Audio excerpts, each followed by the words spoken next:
Order, order. I'd like to welcome everyone today to today's session of the Health and Social Care Committee's review of the 10-year plan. My name's Paulette Hamilton and I am the acting chair at this moment in time of the committee. So before we go any further, could we ask the panel members to please, not the panel members, the witnesses to introduce themselves. Can I start with yourself, Wes? I'm Wes Streeting, I'm the Secretary of State for Health and Social Care. I'm Sally Warren, the Director General for the 10-year plan at the Department of Health and Social Care. Jim Mackey, Chief Exec, NHS England. Okay, brilliant. So you've got me for the first question. So let me just ask you this particular question, and I'd like, Wes, if you could answer first, if there are any bits that we're missing. Sorry, before I do that, Wes, do you want to give a little taster, before I start my questions, do you want to do like a bit of an overview so that we can get a bit of a warm-up? What's wrong with you today? Are you nervous, Wes? Yeah, you're in the chair. Look, first of all, can I just begin by thanking the committee for all of the contributions you've made to the development of the 10-year plan through your inquiries and evidence, particularly into the first 1,000 days, community mental health services and healthy ageing. And we're looking forward to working with the committee in the coming months and years, both to hold us to account for the delivery of the 10-year plan, because I think it's fair to say that the reception to the plan has been extremely positive. The question everyone asks is, are you going to deliver? Which, given people's trust in politics and politicians, is not a surprising question, but it's one we definitely need to answer in the affirmative. I'm really proud of the way we've built the 10-year plan, not just taking on board the views of the committee, but having what I think is the biggest national conversation since the NHS was founded about its future. We received 250,000 responses through the Change NHS website. There were over 600 in-person events right across the country. They involved the people working in the NHS as well as the people who use the NHS. I'd just like to say a big thank you to all of our colleagues across the House who hosted 50 events with constituents across the country. And what we found, of course, is that people are extremely anxious about the NHS and its future. They feel that sense of jeopardy. And there isn't a single person using the NHS or working in the NHS who would say the National Health Service as it is today needs to stay exactly the same and exactly where it is. Everyone can see the scale of the challenge, and people want to see the NHS fulfilling its founding promise, which is to be there for everyone when they need it, and to do so in a way that defends the equitable principles at the founding of the NHS, the principle that healthcare should be based on need and not the ability to pay. We know the challenges are going to get harder, particularly with our growing ageing society and rising levels of chronic disease. And I was struck through the public engagement at the extent to which the general public wanted to talk about public health and prevention, not simply the service itself, which is encouraging because we're going to need their help to create a fairer and healthier nation. We inherited record waiting lists, the lowest ever levels of patient satisfaction, staff burned out and walking away. And all of those things, I think, fuel that sense of jeopardy that people feel about the NHS's future. But there are also grounds for optimism. This country is one of the world leaders in life sciences and medical technology. We need to make sure that we are not just benefiting from that revolution, but actively driving it and making sure that those innovations are being adopted and rolled out consistently across the NHS. We know that thanks to the decisions taken by the Chancellor, the NHS has been the relative winner at the budget and spending review. So this is a funded plan for the next few years, and that sense of medium-term certainty will help the system to deliver and design their services in a better way. I think the thing that is fundamentally different is about how we imagine the NHS working in the future. At the moment, the NHS is a very centralised, top-down state bureaucracy. The NHS of the future needs to be one where power is devolved, where there is far more freedom to the front line. We've got some brilliant people working at the front line. We've got some brilliant leadership capability throughout the NHS. We need to set them free to do the job as well as holding them to account. And finally, the most important revolution of all, as far as I'm concerned, is the revolution needed in patient power. When Nye Bevan established the NHS in 1948, he said he wanted it to hold a megaphone up to the mouth of every patient.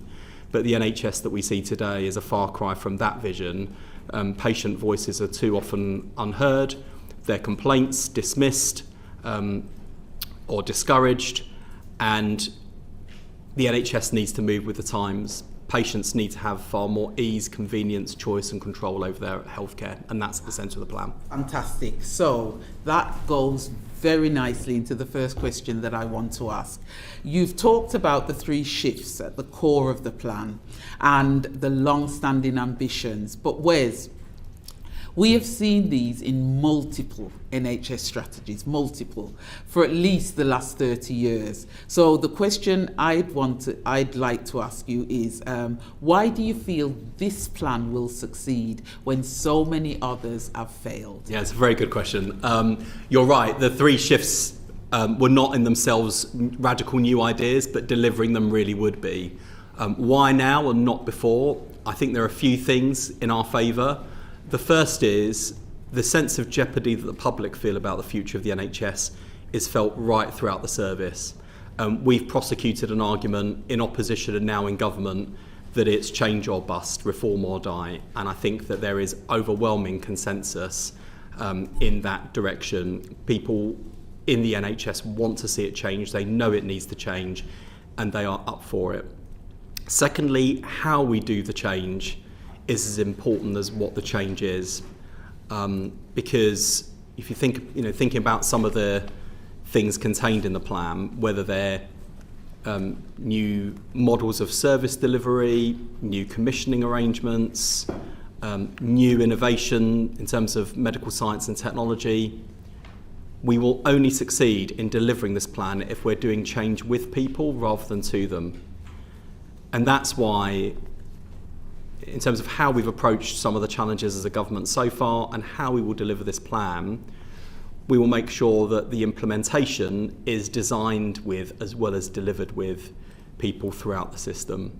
And already, Jim may want to say more about this, we've had people banging down the door since the plan was launched saying, we're really interested in this new model of neighbourhood health, we want to go first. We're really interested in the reinvigorated foundation trust model. How can we have a piece of that action? These integrated health organisations, how can I be part of it? And that's exciting for me because we can Wes, do you want get me those to people bring Jim in now so free. that he can just finish that off? Yeah, so just Jim, to add to that, we had a chief execs gathering on Thursday where we've created some groups to develop the next parts of the plan on neighbourhood health, integrated health organisations, the medium-term planning and financial rules. So a handful of bits of work, the NHS app, etc. Really strong engagement. So the last count, this is still moving, are about 120 volunteers for chief execs and their organisations to participate and want to get out in front. I've actually just left a call with a colleague ahead of a session later on where Secretary of State's pointed out there's this real tension of real ambition and desire to get out and start delivering this stuff at pace, a will to work in a new way, but also wanting more detail. And we just got to get that balance right and hold our nerve on, we'll develop the detail with colleagues in the service because that'll work better and it'll give us a better chance of success. So that's really what the next few weeks are about. So what do you feel has been, from the previous attempts we've tried at reforming, what do you feel we've learnt from those previous attempts that we can bring in to this particular reform? So I think the worst thing we could do is to take the plan and the end state that we're aiming towards and try and impose it all in one go now. I think the lesson of the Lansley reforms is that a big top-down reorganisation imposed on the system doesn't work. And when you follow through the logic of some of what Andrew Lansley was saying, I could see the method in his madness, but the execution was really poorly done, and some of the ideas at the outset were ill-conceived. And I know we've taken a bit of flack for the fact that we did a big engagement exercise to build the plan, and we will take some flack for the fact we're working with people on designing implementation, but that is a far, far better approach than the alternatives that we've seen. And I think the other thing to that point as well, with some of the models we're going to roll out, particularly think about primary care, like the principle is you set people free to lead the path to the future, to show us how the new model will work, to be the early adopters and the pioneers, and in doing so inspire other people to follow. And doing that in a way that doesn't go in like a bull in a china shop and say to a primary care network, for example, although you're working really well and you're driving innovation and you can demonstrate year-on-year improvements, we, the government in Whitehall, have decided that we don't like your model, we're going for a different one, and we're just going to go in, like a bull in a china shop through your thing that's working. So we're not interested in going in and bulldozing through things that are working in pursuit of the thing that we think will be the future.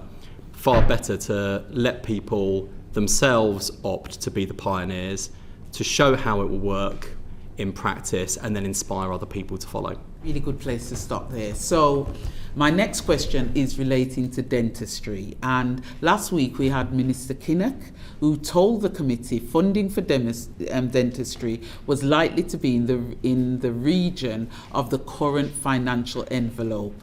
Given the ambitions and the plans you have to reform NHS dentistry, why have you not committed to increasing the dentistry funding to pre-pandemic levels? Will you be reconsidering your decision? Well, so a few things in response to that. The first thing we could do is make sure that we are making the most of the money that's already going in. And in opposition, we complained a lot about dentistry underspends. And one of the ways in which we'll be looking to address that, obviously some of the things we're already doing, the 700,000 urgent appointments that are being rolled out, but we know that fundamental contract reform is needed. There is a tension, there is a constant tension for me between the level of ambition we have as a government, the level of demand put on us by the Parliament and the public, and the choices and trade-offs that we face when trying to deal with an NHS that has such a breadth and depth of challenges. So, Wes, let me stop you there, because you could talk for another 5 minutes and I haven't got 5 minutes. Will you be considering that decision? I was scared of you during this meeting. Shut up, Wes.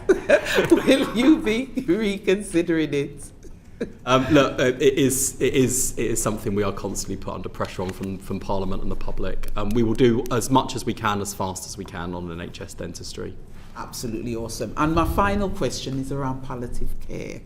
So, palliative care does not feature significantly in the 10-year plan. What I've noticed is it's been mentioned, I think, about 4 times with all the experts that have trolled through it. And also in the index, you mentioned something about palliative care, but it wasn't actually, nothing was said on palliative care. With all the issues we've now got to address inequalities, we're looking at palliative care through the 10-year plan, also through the context of the terminally ill. How are you planning to address palliative care going forward? Because that is becoming, I'm going to use the word from last week, a burning platform. Yeah, so palliative care does feature, particularly in the context of neighbourhood health services, and I feel very strongly, and having seen palliative care in a range of settings and frankly a range of quality of provision, the principle we want to see in palliative care is the same as the rest of the NHS, which is giving people real choice over the care they receive, when they receive it and where they receive it. And for some people that'll be in hospices, for some people that'll be the comfort of their own home. Wherever possible, we'd prefer it to be the latter, but that won't be right for everyone. We've obviously taken some steps already in our first year with £100 million for hospices through capital investment. which has been used to good effect to either expand or modernise estates, or often buy the kit that's necessary to provide good hospice at home care. And the £26 million children hospice grant, I know, has made a real difference as well. Whereas if we talk to the sector, what they're saying is they've used over 70 million of that 100 million to do the national insurance payments. So it's only left them with, I think, about 24 million. This is what they're telling me. And what they've said is this is going to become a burning platform in months to come, because that money is running out, and some of the organisations are actually saying now that they will be closed in the next 6 months to a year if they don't get the support they need. So I'd say, I've never been comfortable with the extent to which hospices are reliant on the generosity of the public through donations to fund something that I think in today's day and age is an integral part of the health and social care system. What I can't do with the scale of the challenge that we currently stare into and the pressures on the public finances commit to moving us as far down that route to state funding as I would like. So in the meantime, I think, certainly we will continue to do everything we can through state investment. I indicated at a reception recently for Havens House Children's Hospices, which serves my constituency, and we had Hospice UK and Together for Short Lives and other amazing charities there. I think it's worth us looking at what we can do with the sector to see if we can leverage in more support through things like match funding and other schemes to try and get more investment into the sector. So we're open to those sorts of conversations. And I know they appreciate that. So my last point would be, when will you start considering working with the sector to look at a new strategy, read the way forward? Because that was talked about last year, and the sector really do want to work with the government, like many others, to just get to that point where they feel as if they're being heard and being inclusive. So how long will we be looking at the government really starting to work with this sector? And it just needs to be a few words. Yeah, and we do engage with the sector. And I will certainly pick up your line of inquiry with them. But the second thing, I know there's been an initiative for a commission on end-of-life care, which has been established. It's independent of government. We'll be following their work carefully and looking at what they recommend as well. Thank you, Wes. Can I hand you straight over to my second committee member, and it's Joe Robinson. Afternoon, Secretary of State. I'm going to stick with some of the bigger themes that we dealt with at the beginning. In fact, you've already touched on some of them. And I'm going to quote, "Investment has to be accompanied by reform. The NHS has to be redesigned around the needs of the patient. Local hospitals cannot be run from Whitehall. There will be a new relationship between the department and the NHS, etc." Presumably that's an underpinning principle that leads to things like a decision to abolish NHS England. Yeah, that's absolutely right. And what we're trying to do is a few things. One is to shrink the size of the centre, make its focus more strategic and holding the system to account on outcomes, and devolving as much power, resource and responsibility closer to the front line and at the front line as we possibly can. We also want to make sure that our financial flows and incentives are aligned with our public policy objectives. So, because if there's one thing I've learned about this system in the last few years that I've been in this portfolio, is that money talks. And if you get your incentives aligned or indeed misaligned, you either get the desired outcomes or the completely unintended outcomes. And that's why working with the system on the design of those is going to be really important. We also want to make sure through the technology and innovation side that we've got a big focus on productivity, because it's one of the big challenges, not just for the NHS, but given the size of the NHS, it's a challenge for the British economy. Could I just try another one? The NHS is more as productive as possible. Yeah. Could I try another one, which I hope you'll agree is a theme, a different theme, but nevertheless a theme. So, quote, "The NHS has been too slow to change in its ways of working to meet modern patient expectations for fast, convenient, 24-hour personalised care. Changes in primary care will help ease the pressure on hospitals. so that they can concentrate on providing specialist care. I mean, that, presumably in a nutshell, is the shift from hospital to community. Completely agree. Yeah.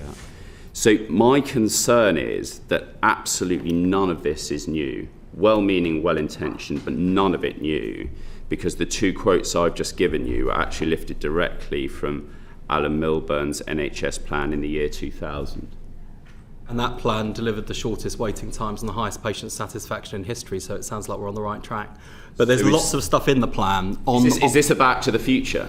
Are you Doc Brown taking us back to the year 2000 to sort out the NHS? No, I've not gone that grey in this job yet. But I think the themes are, as I think we said in response to the Chair's questioning, like the shifts themselves are not new ideas. Delivering them in practice in this NHS really would be.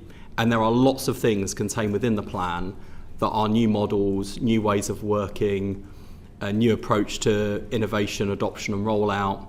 So there's plenty of things in there on the prevention side that are novel and innovative, as well as things that are well evidenced and need to be rolled out more consistently. Perhaps you can help. What's the difference between community diagnostic centres, multidisciplinary GP surgeries, DARSI centres, and now, your word for it, neighbourhood hubs? I mean, these are things that have run from the year 2000, 2008, 2012, and now your plan. They sound like the same thing, just with different names. Your name is neighbourhood hubs.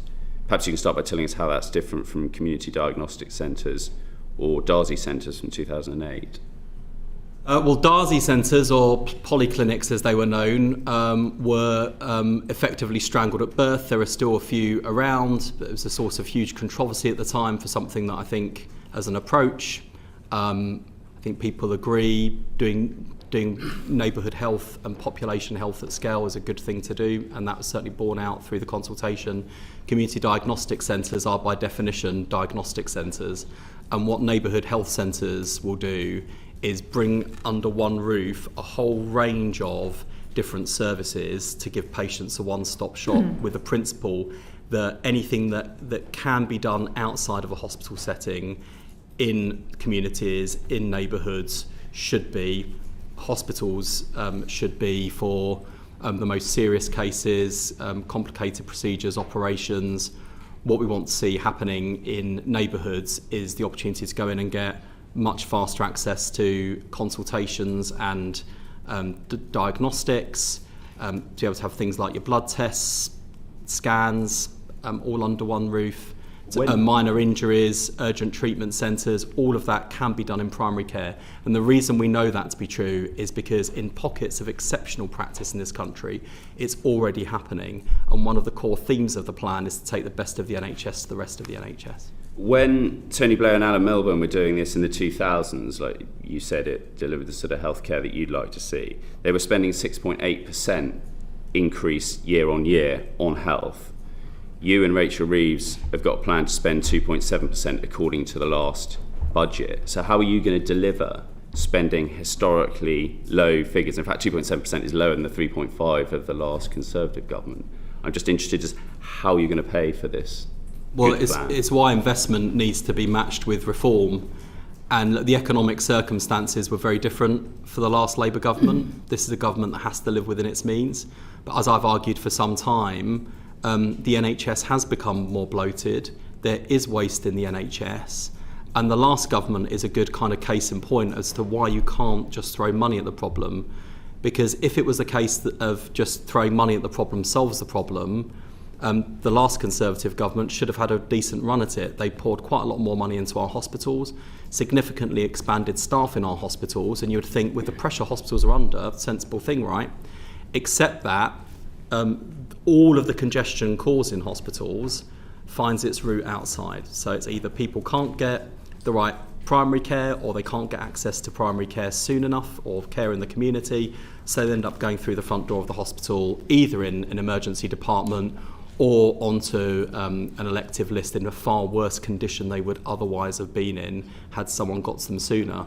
Or they're then stuck in a hospital bed and can't get out because there either isn't the social care or community care bed capacity available. And so what we're doing is a system-wide approach that recognises that if you want to improve the flow of patients through hospital and everything from your A&E waits, your elective times, delayed discharge performance. You've got to deal with primary care to deal with the problems at the front door, and you need to deal with social and community care to deal with the problems at the exit door, put crudely. If we take this plan, which is a set of good aims, as we've agreed, there's nothing hugely revolutionary or radical there in terms of the overarching themes. My view is the one opportunity you've got to succeed where perhaps other governments have only partially succeeded is the delivery, is how do we do the change? But there's so little in here about how you're going to deliver. So perhaps you can tell us how to get to the end point, which is in this document. And if you can tell us about that, where can we see it written down? I'd like assurances it's not still only in your head. No, we'll keep coming back to you as a committee as well. But look, this comes back to the very first line of questioning, which is there is a way of doing this which is imposition of change, or there's a way of doing this which is about taking people with you. So on everything from the new governance arrangements for the reinvigorated foundation trust model, to how integrated health organisations will work, to how we'll deliver neighbourhood health, we'll be doing that with system leaders. We'll be setting some people free to go faster than everyone else and to show us what the future looks like. And then others will follow. And the Chancellor's on board with the money? She is, yep. Good to hear. And the budget and the spending review. And I know that the public finances are under pressure. That's why I was sensible enough to bring the Chancellor to the launch of the plan. Thank you. Thank you, Secretary of State. Oh, thank you for that, Joe. Can we go swiftly over to Becky, please? Thank you, Chair, and thank you for coming along today, Secretary of State, Sally and Sir Jim. If we can move on to population and public health, please. So if we continue your theme, Secretary of State, about money talking, could you please outline to the committee how the finances are going to align with your sickness to prevention shift? And specifically, in 10 years' time, what percentage change should we expect to see in these areas? Oh, I'm definitely not going to write the budget for 10 years down the line. But would we expect to see a change, Secretary of State, in terms of the shift from sickness to prevention and the money following it? Yeah, and look, over time, what we want to do is see far less spent on the price of failure. And obesity costs the NHS 7.3 billion a year, alcohol 4.9 billion a year, tobacco still, despite all the progress we've made, 1.9 billion. Economic inactivity due to sickness. In the NHS, 2 billion cost to the economy. So you can see sort of right across the board we're paying a very high price for failure. What we've set out in the plan are a number of approaches, some of which you would consider a sort of conventional public health, and obviously we've got the tobacco and vapes bill going through Parliament, which in terms of the impact and benefit of the policy would provide the NHS with £6.6 billion worth of savings, and we're going to go further by clamping down on vaping of young people. But then there are kind of more radical approaches. So what we're proposing is to do with supermarkets, for example, to improve the nutritional value of the average shop. I don't think has been tried anywhere else in the world. The genesis of the policy was an idea from Nesta, who we've worked with to develop that policy. We've got a number of the big supermarkets on board. And taking that approach will lead to a very different sort of approach, not just from the state, but from the food and drink industry as well. Okay, Secretary of State, so perhaps we'll go straight to that then. So a voluntary arrangement with large food companies has been tried before under the previous administration. Prime Minister Cameron tried this and yielded very poor results. In fact, the only evidence-based increase really was around the legislative food tax. So how is this voluntary agreement going to be different to previous voluntary agreements? Well, the reporting and the target would be mandatory. We want to work with the industry to get it right. So it's not in any of our interests for it to fail. But the data on the food and the drink that we buy from supermarkets is already held by them. It's some of the best public health data in the world. They had already been calling on us to publish the data. And so that's the bit we should look to do with them most quickly. But then I think we should work with the industry to set a target for improving the nutritional value of the average trolley or basket. Okay, and I agree, the public health data are good, but I'm sure that you're aware that in terms of socioeconomically deprived areas, there is a substantive number of our population who do not access their food and their nutrition through supermarkets, and therefore how is this particular initiative going to address those inequalities, and if it's not, how are you looking at the nutrition of people who are in what we call food deserts, where they're accessing their foods through smaller shops, etc.? So 85% of our shops come from supermarkets. I take the point you're making about the exceptions and some of the areas of the highest levels of deprivation. I don't think we should let perfect be the enemy of the good. I agree, Secretary of State, but in terms of proportionate universalism, if you were going to put your investment into a place that would make a substantive difference, would you not agree that you would put it into the most deprived areas to see that improvement, which I think actually is your aim in your 10-year strategy? Yeah, and that's why in a speech in Blackpool recently, I announced our determination to change our funding formula for investment in public health to target those areas of highest level of need and deprivation. We'll be taking a similar approach to reform of the Cahill formula for general practice. I think it's a disgrace, frankly, that if you are living in the poorest community in the country, there'll be about 300 more patients per head than the most affluent, so it's the inverse care law, like writ large. But the supermarkets thing is significant because by setting the target in the way that we will and actually giving industry the freedom to innovate, I think we will see things like loss leaders and price promotions on the healthiest products.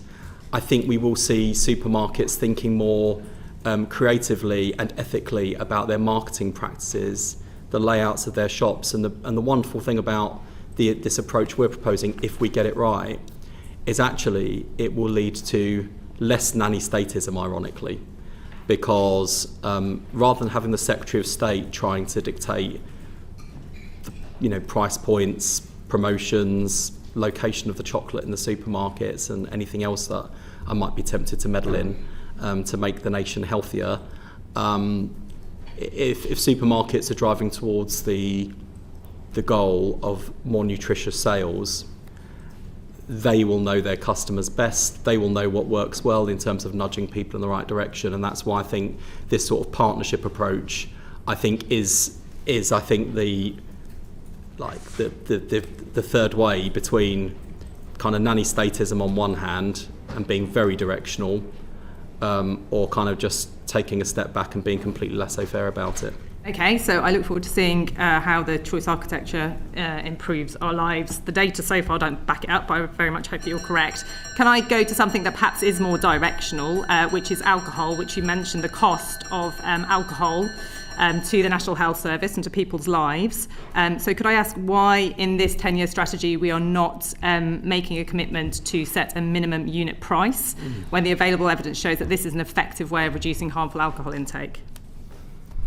Minimum unit pricing, I know that there is a loud campaign in favour of minimum unit pricing. That's not something the government has chosen to proceed with at this time. I'm sure there'll be a healthy debate on that in Parliament.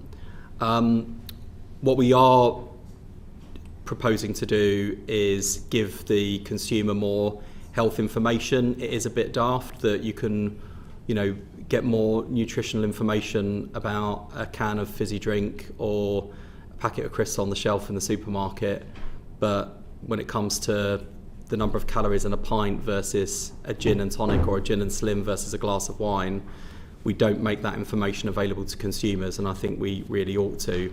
We do need to go further on tackling what I would describe as problem drinking.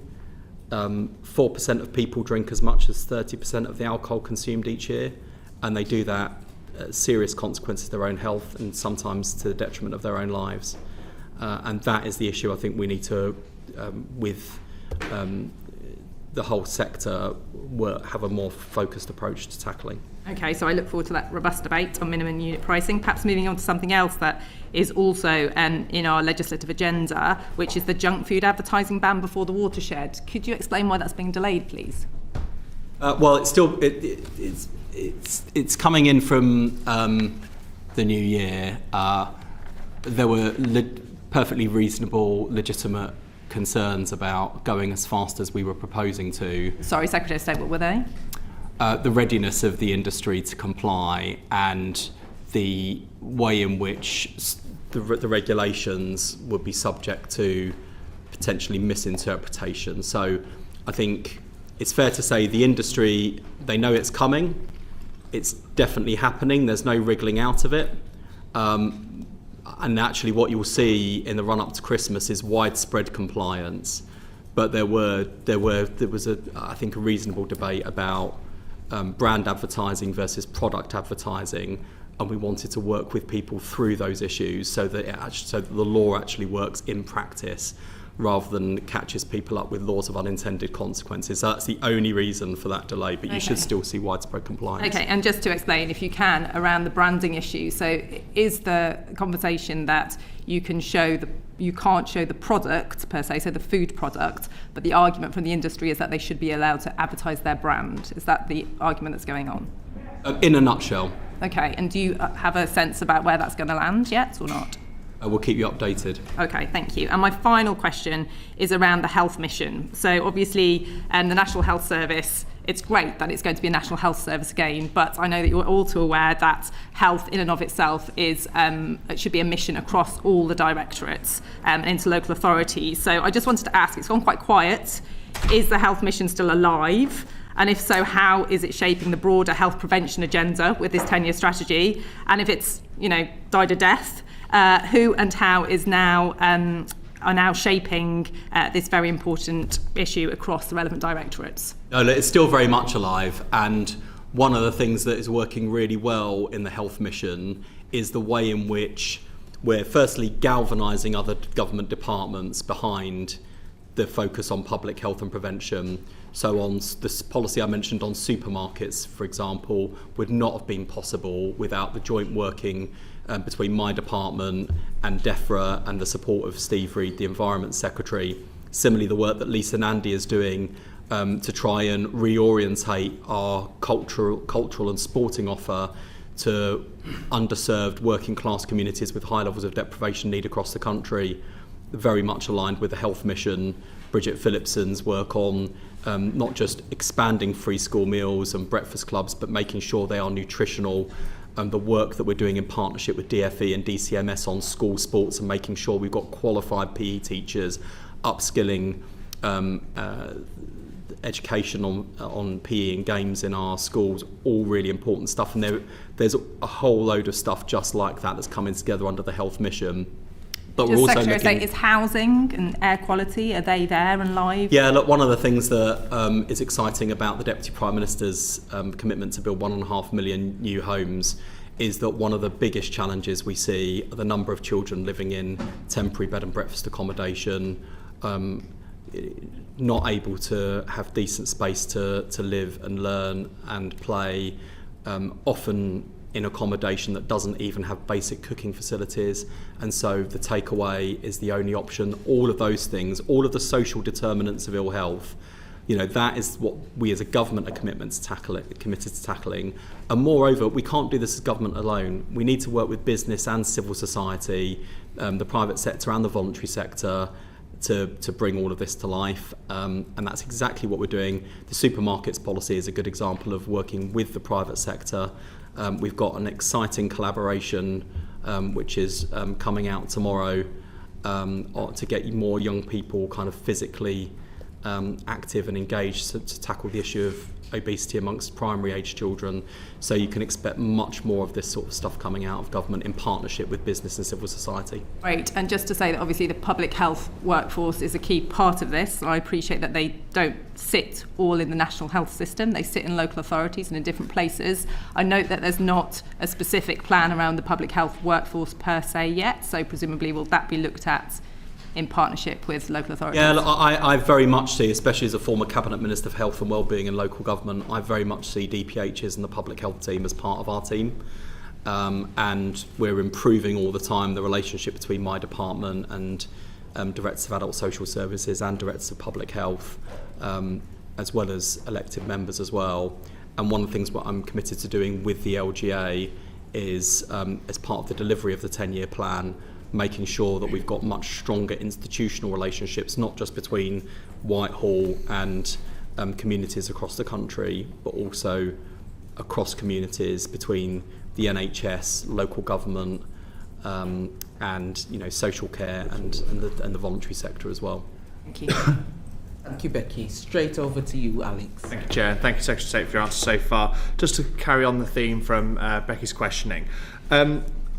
I know what you say about the supermarkets holding a lot of data, and it strikes me that another group of organisations that will have an awful lot of data about our eating habits is the delivery companies, Deliveroo's and Just Eats of this world.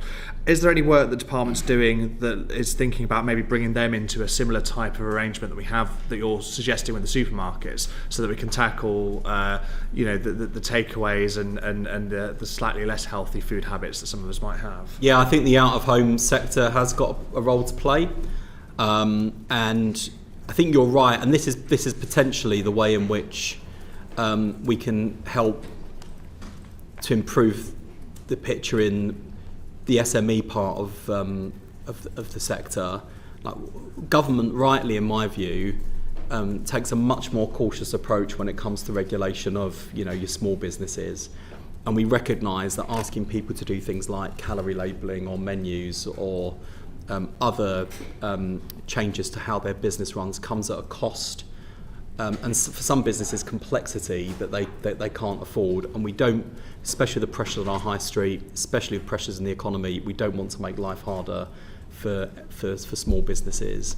And look, I enjoy takeaway as much as anyone else, so on all of these things I'm not coming at this from the point of view of being the fun police, as one or two drivers to my house would attest when they're dropping off my takeaway. But those sorts of platforms like Uber Eats, like Deliveroo, they do actually have a lot of really valuable information about their customers' eating habits and about the food that's being sold through their partners in the sector as well. So I think it's fair to say they've got a different starting point to the supermarkets, but we are absolutely committed to working with the out-of-home sector. Great, thank you. I'm going to move swiftly on, given timing. You mentioned in your response to the Chair some of the criticism about going through a period of consultation. I guess what did you learn from the consultation on the 10-year plan that you didn't know before you started? Oh, loads of stuff. I mean, even on prevention, we sort of went in asking questions very much about the NHS. And I know that the public do care about health and well-being more generally, but we didn't expect the sort of visceral reaction we got from people who were saying, if you're not doing public health and if you're not doing prevention, then this plan isn't going to work. So there's a real awareness on that and pressure from the public, which I think is really important, especially in a political context where we're often kind of told that, doing stuff on public health kind of gets kind of resistance from the public. Actually, a lot of what we heard was, help us make healthier choices, help us make easier choices, help make activity more affordable. I think the other thing that we learned, if you take the technology side of things, both from the public and staff side of things, people instinctively get it, particularly in amongst NHS staff. Lots of them are scientists. So they're really excited and aware of and enthusiastic about AI, machine learning, data, genomics, and all of the other stuff that's going to completely change the paradigm of health in this country and around the world this century. But what they were often saying to me directly, as well as through the engagement exercise we did, is it's all very exciting. I can't even get my machine to turn on reliably in the morning. I'm using 7 different passwords to log on to deal with a single patient. And so kind of what we learned there is that if you get the basics right, you'll get a lot of trust for the stuff that follows. And I'm amazed that this hasn't made more front pages or grabbed the headlines, but our commitment in 2026, 2027 to give all staff a single login to deal with the 7 passwords issue, I mean, I can't believe that has not been greeted with a level of fanfare as some of the other ideas in the 10-year plan. But actually, in all seriousness, it's really important because it will prove to staff, to the point that Joe was asking about and the Chair was asking about. You've got, I think, a lot of people out there that are willing us to succeed, but are still sceptical about whether some of these things are going to happen. Sure. So the more we can prove more quickly, I think the more momentum we'll build behind the plan. Great. And moving on to workforce, obviously workforce can be very key in delivering this 10-year plan, and it would be remiss of me not to take this opportunity to ask you about the strike, threatened strike action from the BMA. Could you update the committee on the progress you've made on securing a meeting with the BMA's Resident Doctors Committee? Yeah, so I'm pleased to report that the BMA have taken up my offer of meeting this week. So we will be meeting to see if we can find a way to avert strike action. I have to be clear with the committee, as I was with the House last week, that there is no more room for manoeuvre on pay, but there are lots of other things that we can do and should do that would lead to material improvements to resident doctors' lives now and into the future, including on progression. But these things are always choices and trade-offs. Lots of things that resident doctors are asking for in terms of things like doctor unemployment or progression into specialty posts, both of which I agree with them on. They do cost money. Many of the other things that we want to do in the NHS cost money. And that's why going on strike, having received a 28.9% pay increase, is not only unreasonable and unnecessary, given the progress that we've been making on pay and other issues, it's also self-defeating because it will come at a cost of the things that we want to invest in to improve the NHS. And at a time when the NHS is moving in the right direction, when waiting lists are falling, GP numbers are going up, and people are feeling a sense of cautious optimism about the NHS's future, I think it would be a catastrophic mistake for the BMA to throw all of that progress into reverse by walking out on strike. The public don't support it. Even a majority of resident doctors didn't vote for it. So I hope that when we meet, we can see a way through this that avoids the misery that will be inflicted, not just on patients, most importantly, but also on other NHS staff and the future of the NHS. Thank you, Secretary of State. And in terms of, obviously, they've announced an initial 5-day strike. If that was to go ahead, what assessments has the Department done on what the impact that might have on elective waiting lists? Well, actually, I should probably bring in Jim as well on operational planning, but I'd just say a couple of things. We can mitigate against the impact of strikes, and we will, but what we can't do is promise that there will be no consequence and no delay, no further suffering, because there are lots of people whose procedures are scheduled over that weekend period and in the period subsequently where the NHS has to recover from the industrial action, who will see their operations and appointments delayed. I have a relative in that position. My family are currently dreading what I fear is an inevitable phone call saying that there is going to be a delay to this procedure, and I just think this is an unconscionable thing to do to the public, not least given the 28.9% pay rise. The other thing that I have found actually shockingly irresponsible about the BMA's position is their leaders seem to be telling their members not to inform their trusts or their employers if they're going out on strike. Now, I might not agree with the BMA's strike action, but I do accept they have a right to strike. I do accept they've followed the rules in order to go on strike.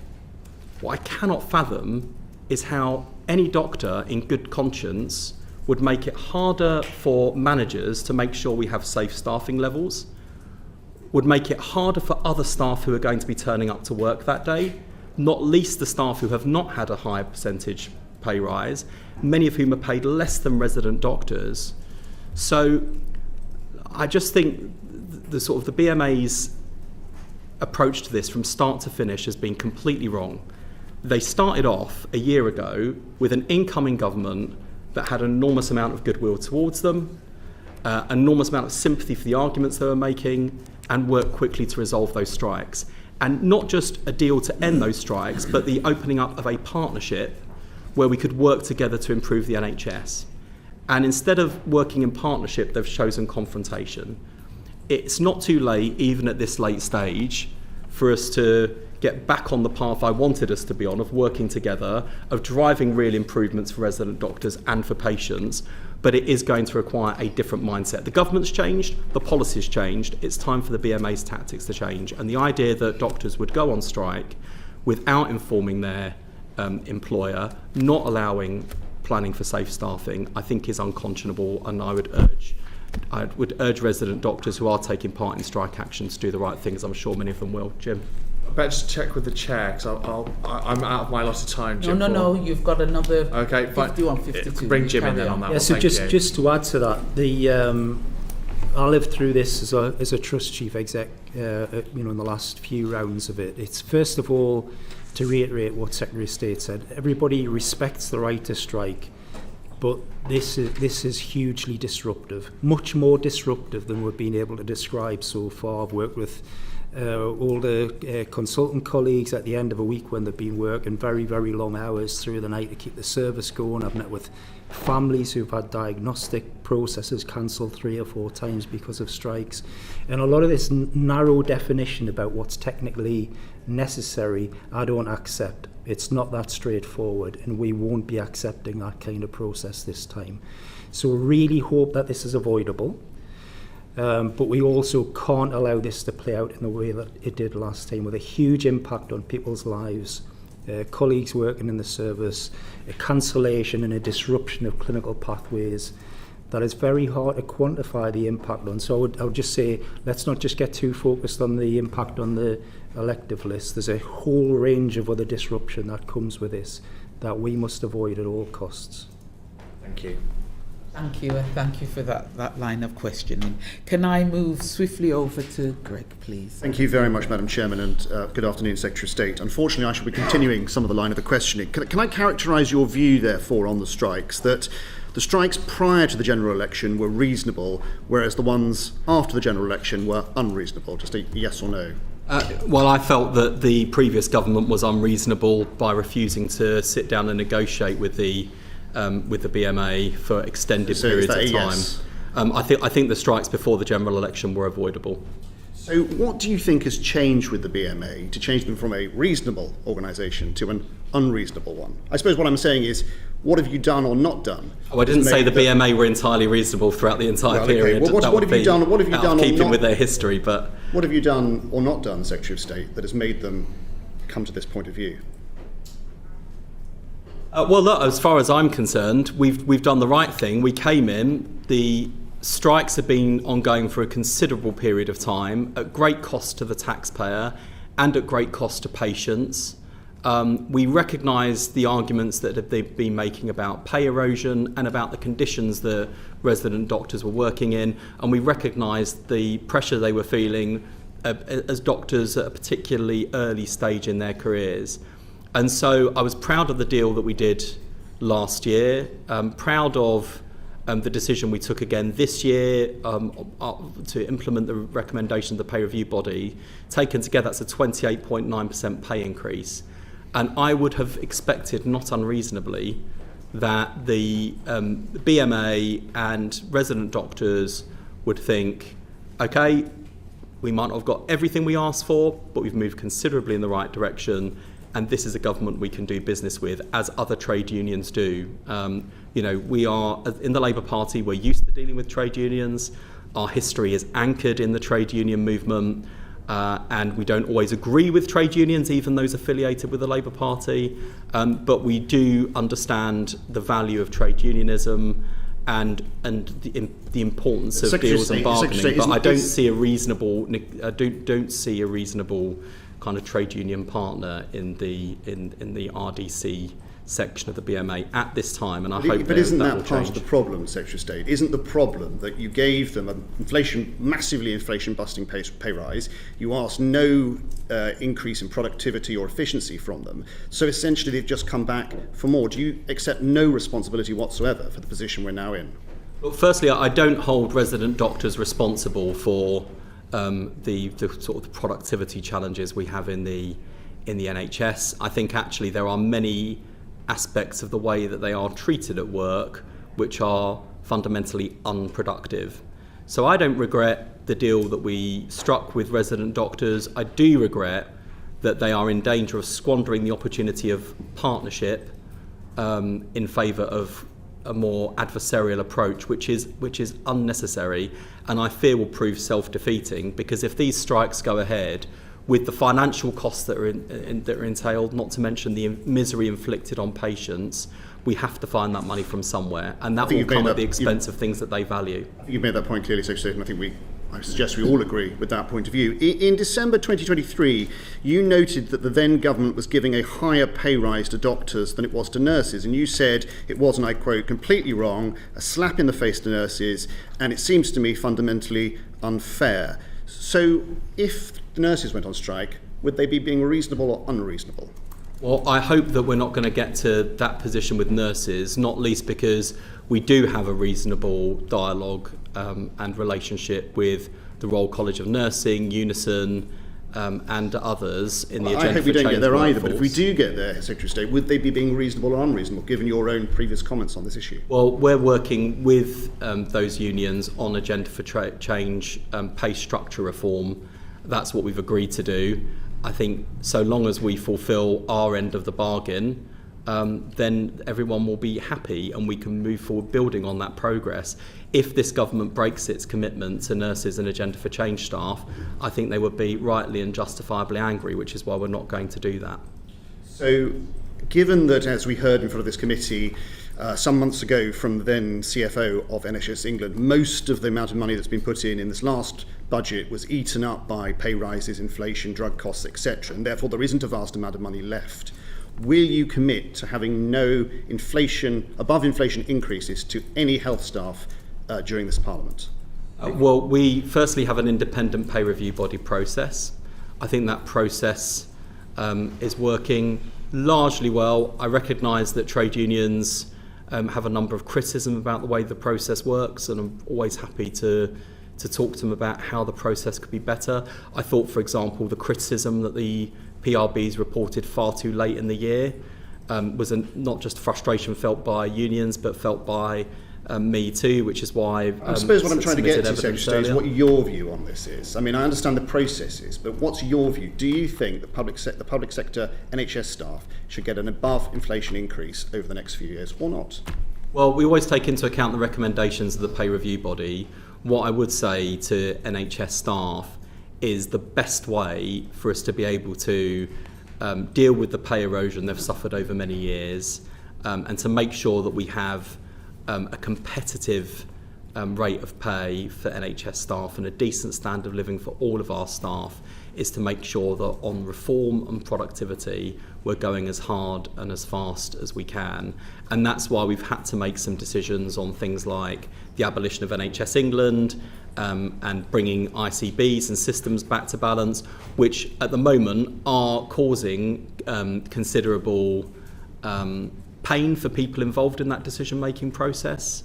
And anxiety, I don't need to cut but you that's off, why we have to make some of those choices. A small amount of time. I want to ask you about one other subject. So the DASI report, the DAS report that you commissioned, said the dire state of social care is among the reasons that the NHS is in a critical condition, and you said at the Labour Party conference there is no solution to the crisis in the NHS that doesn't include a solution for social care. So why has there been really pretty much no inclusion of social care in this 10-year plan? I don't quite accept that characterisation. So social care features insofar as it impacts on the NHS. So we would envisage social care being part of the neighbourhood health ecosystem. Much of the care delivered in people's homes will involve partnership with social care. In fact, we want to upskill the social care workforce to be able to undertake certain health tasks that we think under proper training they could undertake, would have to be supported with better pay. Delayed discharges, really big role for social care to play, and I would expect NHS organisations to look, when commissioning intermediate care accommodation for admission avoidance and accelerated discharge, that we'd be buying more capacity with and through social care. So that's how social care featured in the 10-year plan. But of course there is a Casey Commission. Report 1 is out next year, and then the second report will be out subsequent to that. It's out the long-term direction. Well, that nicely brings me on to the Age UK, what Age UK have said, and they say delaying the process of comprehensive social care reform will only make it harder to restore the NHS back to health in this Parliament or even the next. Don't you accept, as Age UK seem to be suggesting, that kicking social care to the end of this Parliament by increasing national insurance contributions on the vast proportion of the social care sector is actually hindering social care and therefore will have an impact on how deliverable your 10-year plan is? Well, I don't agree with kick the can down. Since coming into government, and we've only been in a year, we have increased the spending power in social care significantly. We have delivered the biggest expansion of the carers allowance since the 1970s, a big increase in the disabled facilities grant. We've legislated for fair pay agreements. The Deputy Prime Minister and I will be setting out shortly how they will work in practice and how we're going to roll them out. So that's quite major improvement. I'm not pretending for a moment it's a panacea. I'm not pretending for a moment it's a panacea, but those are meaningful, demonstrable steps in the right direction, and there is more to come. I will. I'll leave it there because I'm sure the chair wants to come in. Final question from me. I have a number of health-related concerns within my constituency of Farnham and Borden. Will you be willing to come and meet some of the doctors and patients in my constituency to hear their concerns? If the diary allows. I'll take that as a maybe. Thank you very much, Chairman. Not that in there, Jeff. Okay, over to you, Ben. Thank you, Jeff, for your line of questioning. Secretary of Over to you, State, Ben. Secretary of State and Jim and Sally, thank you very much for coming today. And this has been a fascinating read, and also a nice read in large print, which makes a change. The separate government document actually makes it easier to read. I just want to talk a little bit about equality, and particularly race inequalities and inequity as well, which of course is different from inequality. It's excellent that the 10-year plan references inequalities and to see the determination to improve matters there. But it says relatively little when it comes to ethnic or race inequalities. And you'll be aware that we've been looking at this as a committee. The work we've been doing on maternal health, it shows quite serious differences. More black women die in childbirth, as the 10-year health plan references. More black children die in childbirth, at least twice as many. There are lots of examples of that. Do you think that there should be more in the implementation plan which you're bringing out about tackling racial inequality, particularly structural racism in the NHS, than there is in the 10-year plan itself? Yes, I mean, I think unfortunately this is a huge issue in the NHS at every level. If you look at the experiences of Black and Asian staff, if you look at the experiences of Black and Asian patients, even adjusting for class inequalities and social determinants, we are seeing unequal outcomes for patients. We're seeing bullying of staff, which actually, when you think about how long we've had Black and Asian staff in the NHS since the beginning of the NHS, I think it's just completely intolerable. We don't have enough Black and Asian faces around executive and non-executive boards across the NHS, and that culture flows right down. In the work that I've been doing on maternity, obviously the black maternal mortality gap has been well publicised, and should be no less shocking to us now than the fact we've become used to those statistics. But what I was really, really shocked by, talking to some of the victims of NHS maternity scandals, were the patients who described, and patients and survivors, I should say, being described as a kind of a problem. One woman told me that she had been told, well, I thought you were a strong black woman, as an excuse for the fact she hadn't received enough pain relief. Yep. Asian women described as divas. And so, yes, there are health inequalities that need to be tackled, and some of that is about public policy, some of it is about social determinants, and the sort of the wider inequalities and things like genetics, disposition to certain disease and all the rest of it. We've got to deal with that using good science and good quality care, but that does not explain just the overt as well as unintended or unconscious racism that we see in the NHS. So given that, and it's very interesting you talk about within the NHS, and I've been looking at the figures for the staff surveys which are published for 150 NHS organisations over the last few years. And it is quite shocking because the figures for 2022 on whether you feel that you have had fair career progression, whether you've been discriminated against by patients, whether you've actually, or other members of the public, whether you've been discriminated against by other members of staff, have actually got worse in the last 2 years. Jim, is this something you recognise and something that you have ideas about how you want to tackle it? Yeah, absolutely. So this will be something we really want to elevate in this next phase. So from a staff satisfaction perspective, but also patient satisfaction perspective, and try to get behind these metrics and really understand what's driving concerns and how people feel like they're treated. Do you think, given the fact that the figures have got a little bit worse over the last 2 years, and actually all the time I've been looking at it, which is over a number of years, they get a little bit worse each year. Do you think the NHS doesn't have an idea how to tackle it? And if you do, what would you think it could do differently? I think pockets of the NHS have.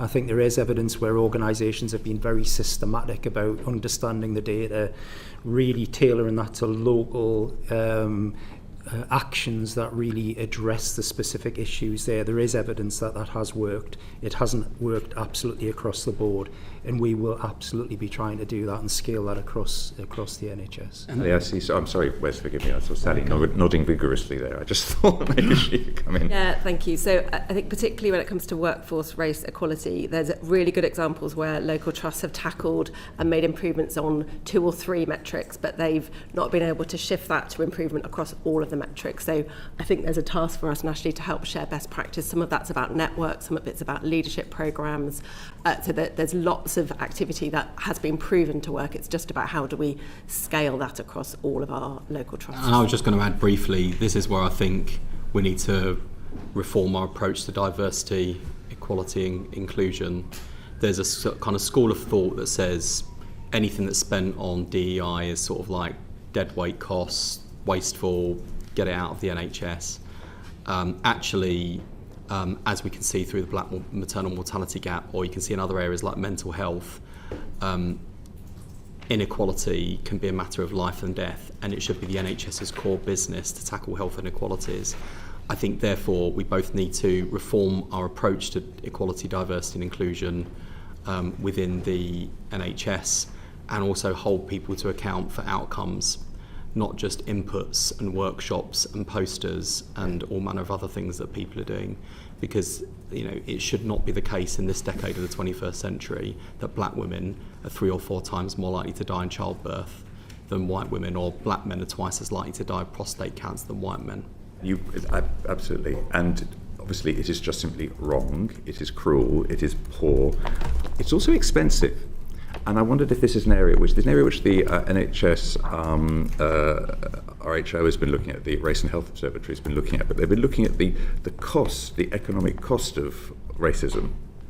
And for example, in maternity care, if you get women dying 3 times, you get £1.6 billion compensation is paid out for maternity-related cases every year. In mental health, where black men are 3 times as likely to be detained under the Mental Health Act, or say 8 times as likely to get a community treatment order, they will cost the NHS, this will cost the NHS some £11,000 to £12,000 a year. A white person's costing £5,000 a year. I don't think it's intrinsically the colour of the skin that makes people behave differently. I think it's the way that people are treated that's costing the NHS a lot of money.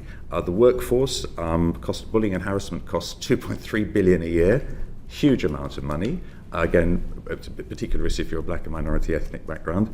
There's all sorts of other areas. So the idea of taking what the NHS 10-year plan says about allocating NHS money more effectively to better maximise, split infinity, put this in the paper, to better maximise return, is part of maximising your return better, doing a proper cost analysis of the economic cost of structural racism in the NHS. Yes, I'd also say, because I think sometimes when you illustrate the the cost to the economy as a whole, that can be really helpful in terms of elevating something as a priority and kind of demonstrating the impact that it would have if we solved X problem on, the cost to the economy. But I think even more powerfully in an NHS context, we can kind of demonstrate the actual cash price of failure. You just did it in maternity. I mean, it is shocking that we're spending more on maternity claims than we are on maternity service improvements. It's kind of no-brainer to me that we need to shift a number of these things in the right direction, not least because it's better value for money, but most importantly of all, because everyone in our country, whoever they are, whatever their background, deserves access to high-quality, safe care where they feel safe and respected. That should be a service that is available to everyone, and the people working in the service should also feel that they are able to bring themselves, their whole selves to work, and that they should not be discriminated against because of who they are. So you'll be looking at the actual costs that you could save at the same time by not just dealing with racism because it's iniquitous, and no matter what other parties on the right of us say about not doing diversity issues, it's clearly highly inefficient because it costs the NHS a lot of money, taking a very stark view at a time when we have been left with empty cupboards wherever we look. Just talking about the Cahill deprivation formula, and you're going to have another look at that, and that could lead to a different approach towards deprivation. Is that going to be on the basis of geographical deprivation? Are you also going to take racial issues into account, some of the challenges facing ethnic minorities, obviously who often come from poorer communities and are spread around the country, not just in specific areas? So will race equity be part of your Cahill review? Well, we're going to consult on Cahill, and I think it would be a reasonable thing for people to ask us to look at, and we'll take that into consideration. Will you take that into consideration? The real thing we're driving at is to make sure that the level of resource going into general practice is able to meet the needs of the local population. Yeah. And so you've got to take into account a whole range of demographic pressures and societal conditions on the health need and demand, Sally. Yeah. So we've also said we're going to ask the Advisory Committee on Resource Allocation to look again at our overall formulas for allocations to integrated care boards, and we want to look there at a whole host of factors that can drive health needs. So some of that will be geography, some of it will be economic circumstances, but there will be a lot around coastal communities, for example. We know there's higher health need, we know that there'll be different health need from different ethnic communities, so we want to look at the best possible evidence base to then have a new formula that reflects current and future need for health. No doubt we can come back and discuss whether we think your approach is right and of course it's a necessary thing. Final quick question, slightly different thing, neighbourhoods. Question about who's going to lead these locally. It could be GPs, it could be hospitals, it could be NHS trusts, it could be private companies. Yes? All those are possibilities? In terms of neighbourhood health services, we would anticipate these would be mainly NHS organisations, but you could imagine, with some of the things that we want to achieve, that we'll be working with people like Boots and Specsavers to deliver a greater range of services as well. But led by NHS? Yeah, always led by the NHS. And that's going to require extra resource for whoever's doing it. It's quite a management job, running a neighbourhood health service. Is there going to be extra resource given to whoever's actually managing it, whichever part of the NHS they're doing it from? Or are they going to be expected to manage it and set up these new neighbourhood centres within the existing budgets? Well, I think there's two different things. There's neighbourhood health, and in terms of leadership of kind of the needs of the local population, and then there's neighbourhood health centres. So in terms of neighbourhood health models, of course, with any new provider organisation, you would obviously they'd obviously be commissioned and established with a level of management resource to be able to undertake the duties that they're taking on. Neighbourhood health centres, we have done two things. One is we've got the largest capital allocation the NHS has ever had. That gets us some of the way in terms of meeting the capital needs and pressures on the NHS, but we need to go further. The Darcy Commission identified, I think, undercapitalisation about £37 billion with the best will in the world, and even if the Chancellor is able to find more public resources available for us, I don't think we can anticipate over the course of this spending review or over the course of this Parliament that it would be sufficient to deal with all of that undercapitalisation that Darcy diagnosed. So we do need to look at alternative private investment options. That was in the government's infrastructure plan as far as neighbourhood health is concerned. We are treading cautiously. Proud though I am of the record of the last Labour government and what it did to waiting times and patient satisfaction. PFI led to large costs and in some cases very poor value. And Very poor contract management. We need to improve contract poor management. contract management. Thank you very much. Crucially. Thank you. So we need to make sure we learn those lessons and get this absolutely right, Jim. And just to add on that, from a management leadership point of view, what we've been trying to do, as Secretary of State said, is shift the leadership focus up through the chain into the centre and more local. So there's maybe some additional management resource short term to help develop neighbourhoods, but the idea is it'll be more productive management time over time spent locally rather than through an oversight and assurance process. Thank you for that, and thank you for that, Ben. Can I hand swiftly over to Danny, please? Thank you very much. Thank you, Secretary of State. Just to follow up on that question, I was going to ask about capital spending in the health service and as part of the 10-year plan.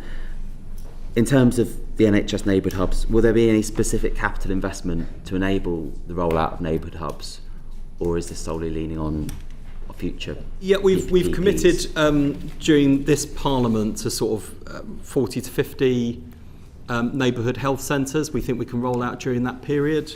If we are able to leverage in more external investment, then obviously our capability and capacity to do more is better. That's without private sector investment, the 40 to 50? Yep.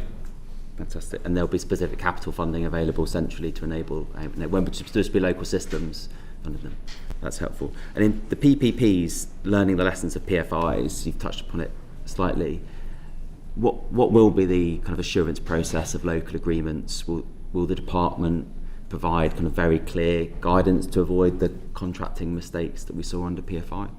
Yes, so we'll be setting out some clear rules and frameworks that people can work within, specifically addressing the issues from the past and over time, model contracts, model approaches, those sorts of things. So we don't replicate things all of the time, but that will be something that will be developed over the summer. Also, just in addition, as well as PPP or traditional capital, what a lot of people are finding is there's a really good council facility, or there's an already quite new health centre that could be reallocated and redeveloped as part of this thing. So what we want to try and do is nurture all of these things at the same time, as long as it delivers on the principles and the outcomes we expect. Well, thank you. And the plan talks about private financing of revenue generating assets, so car parks, other kind of facilities, energy facilities. Will we expect increasing patient charges for car parks, for food, for other associated goods to enable this capital investment? Expect that. So you're kind of confident that patient charging through these other routes won't be seeking to shift the cost of this onto patients, but this is a really important thing to open up. There's an awful lot of commercial appetite out there in the NHS for the development of, say, pharmaceutical production or laundry services. One of the things that was being explored in the northeast before I came to do this job. So there's an awful lot of stuff there where there's a potential market opportunity. Was previously constrained under the old rules and now is possible under these rules. Thank you. And so we've seen strategic health authorities and PCTs become CCGs and ICSs, then ICBs. Now we've got ICBs kind of light plus ICOs. Do you think the structures are suitably different to drive different outcomes? Do you think the fundamental issues about financial flows and incentives to prevention are significant enough? Do you feel the role of public health and social care are strong enough in the new structures? Yeah, I do.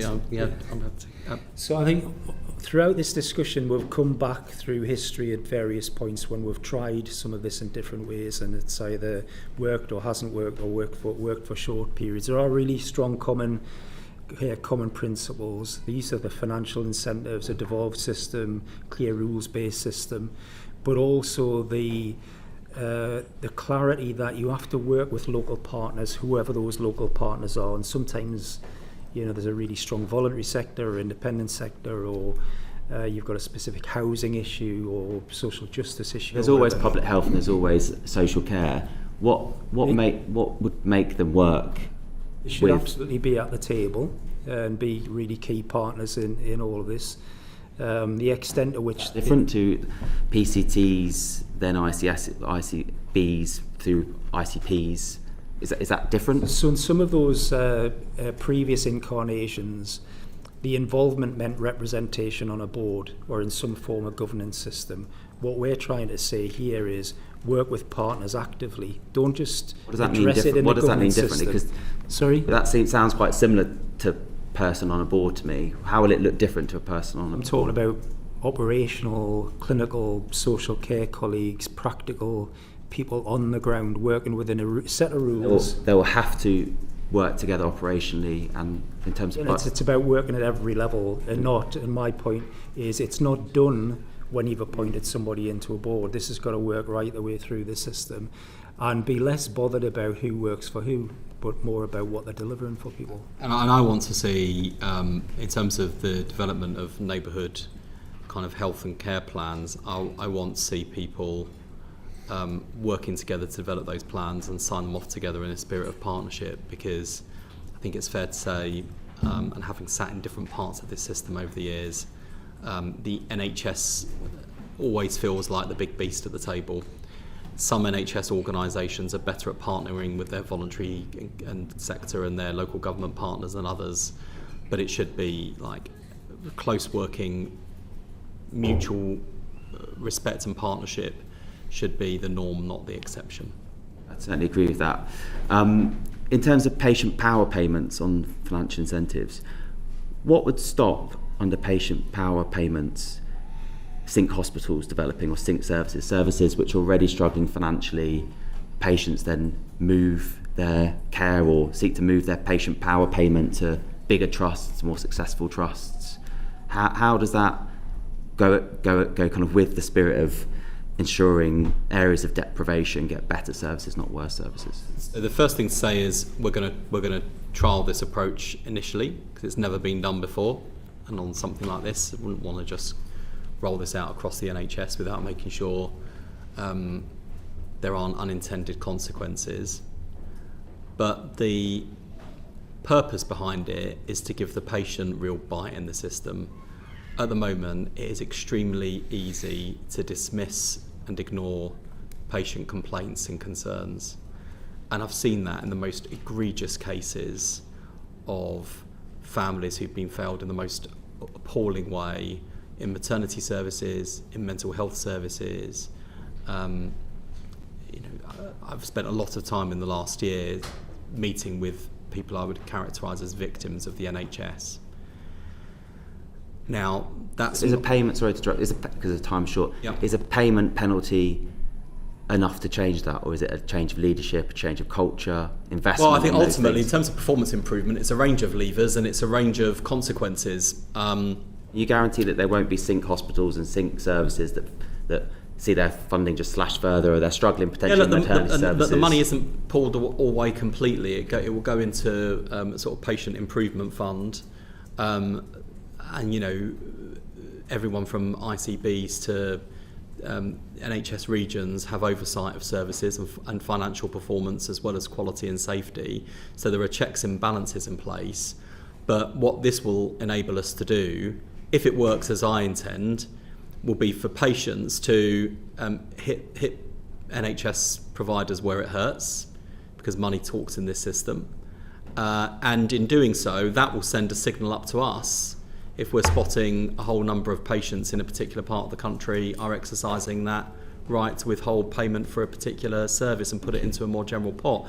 I must say that's not my big fear with this system. My fear is that it'll be a bit like someone who gets a ropey Uber driver who's taken them round the wrong route, but thinks, well, if I give them anything less than 5 stars, I'm going to get them in trouble, so it gives them a 5-star rating.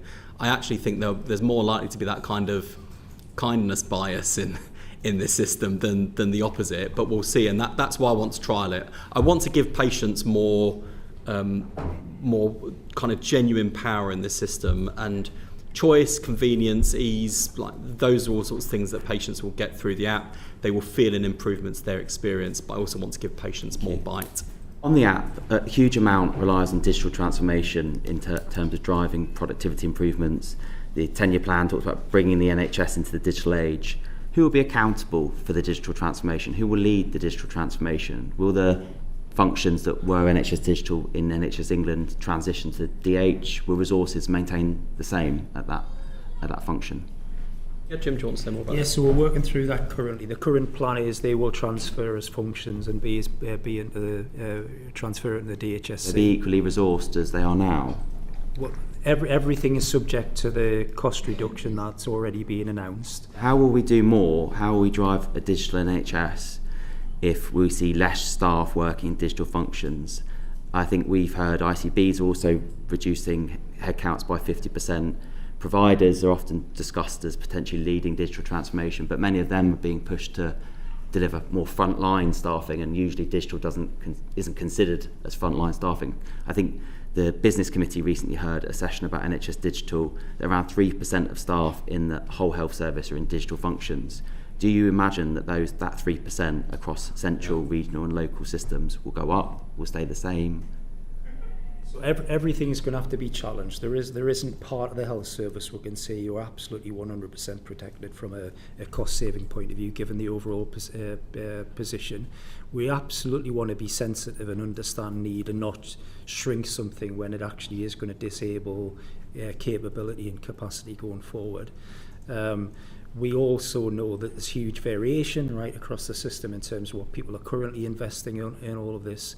So the short answer is we can either say it's a straight 50% everywhere, or those things are completely protected, because it's just much more complicated than that. And we've got 10 billion pounds has been allocated in the spending review, which is really welcome. But in terms of delivering that capital investment, if staff in the NHS are cut dramatically at all levels to roll out that capital spending, are you not worried that we might see more poor private sector contracting for digital products, more reliance on contracting and failed IT projects of old? I wouldn't anticipate staff in this area being cut dramatically in the way that you suggest. I think Jim is absolutely right. You know, in terms of the design of the new organisation, we want to reduce overall headcount by 50%. That's not the same as taking 50% out of every team and function. And clearly this is an area that is absolutely critical from, you know, a health security point of view, system delivery point of view, and, you know, future transformation point of view. Thank you so much, Secretary of State. Thank you, Danny. And can I go straight over to Andrew, please? Thank you very much. I want you to succeed. I want this to succeed. The values are unarguable. I think the shifts make a lot of sense. I mean, no one would argue that we need to shift from prevention to sickness, and therefore, you know, we want the process to succeed. In the case of shifting from hospital to community, I just wonder whether, well, the question is how, and it's like changing the wheels on a moving bus, really. I mean, how can you do that when at present we know there is the pervasive problem of corridor care, of ambulances queuing, of avoidable deaths in emergency departments as a result of the pressures at that level? I mean, how can you take resources away, which is, I think, is in effect what you're proposing, whilst also making sure that the services are stable enough? Don't you need to double run to a certain extent? So the two problems you describe are inextricably linked. And so, you know, what we'll be doing over time is driving the left shift, not just in terms of transfer of resources, but also transfer of responsibilities. So there are lots of things from diagnostic tests and scans through to minor injuries and urgent treatment that can and should be done in primary and community care, as far as I'm concerned. There are also areas where we can and should make savings in hospital care, particularly in terms of outpatient appointments, where we want to significantly reduce the pointless activity that takes place in outpatients and also to deliver more outpatient care where it is needed, to make sure it's delivered close to people's homes or indeed in people's homes, which would be more easy and convenient. I mean, we're only a year in, but we have already started to signal what that shift looks like with £889 million into the GP contract, the employment of additional 1,900 GPs. We are beginning that left shift. It is going to take time, and one of the virtues of having a 10-year plan is you do these things in a managed and orderly way rather than a disruptive and, worse still, self-defeating or destructive kind of way. And you believe that it's possible in relation to the emergency entrance into the hospital, which is the one which I was referring to. Yeah. You're content that can be managed, and the crisis, we have to call it a crisis, it's still a crisis. It's not your fault. You've inherited it. It's a difficult one to overcome, but you think that we can get on top of that at the same time as you're doing everything else.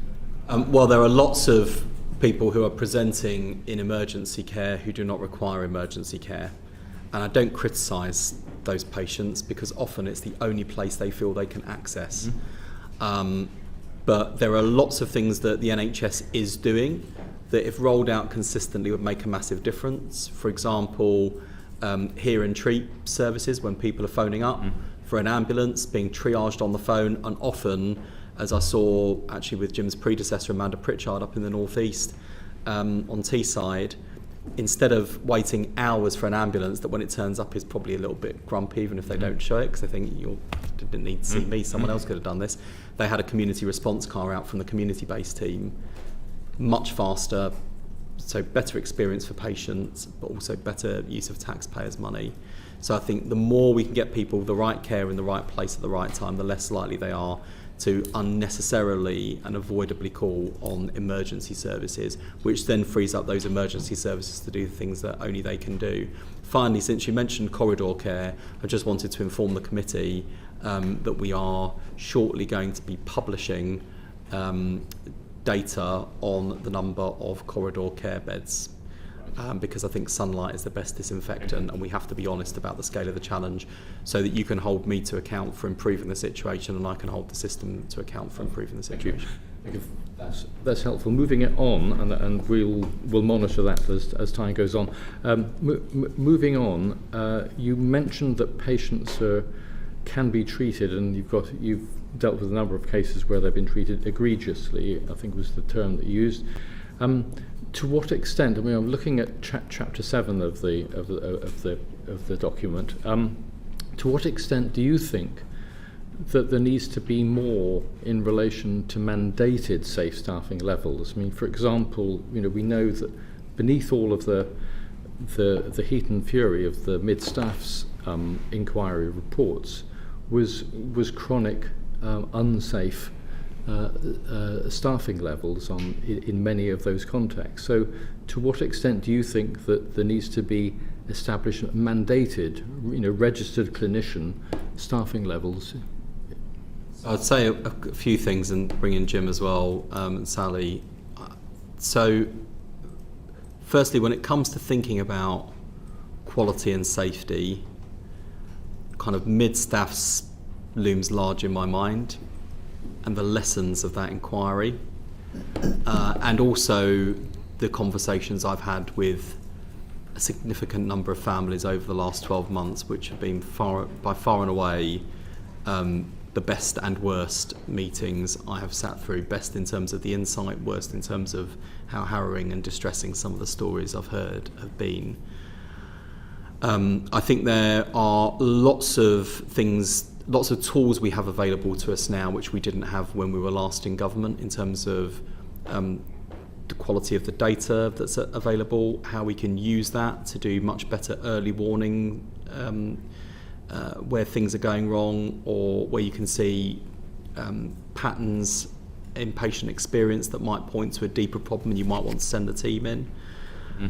We are also, thanks to the work of Penny Dash, looking to streamline regulation so that the people who are regulated know the rules that they're working to and can discharge safer care because they've got much clearer marching orders, and we can better assess their performance against those, reforming the CQC.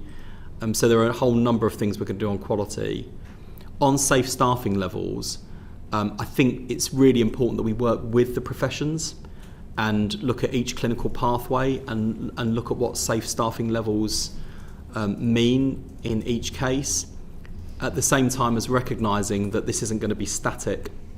There are all sorts of improvements in medical science, technology.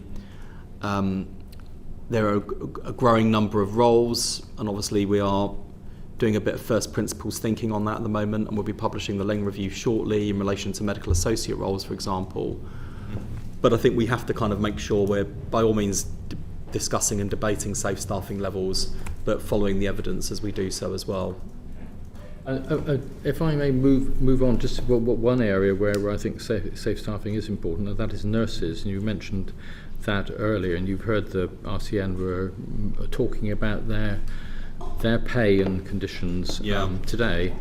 And obviously I know that, Sally, you come from a nursing background yourself, that very often you'll have people who go into nursing who commit their whole careers to it and finish on band 5, which can be at the top of the spine at £37,000. I mean, someone who's committed their lives to that profession and to end up at that level. Do you think that is sufficient? The majority of them, end up in that situation.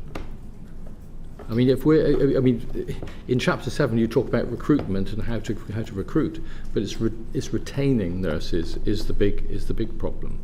I mean, they're leaving in their droves, and no wonder.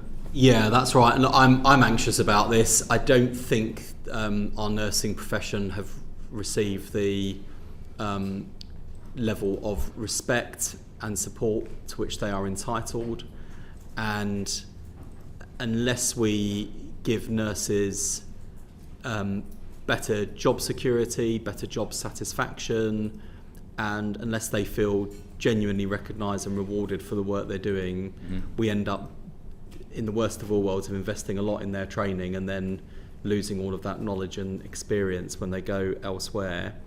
And we are working, in fact the Chief Nursing Officer for England is working with the professions to develop a strategy that will make nursing and midwifery modern careers of choice to address the decline in applications to education programmes.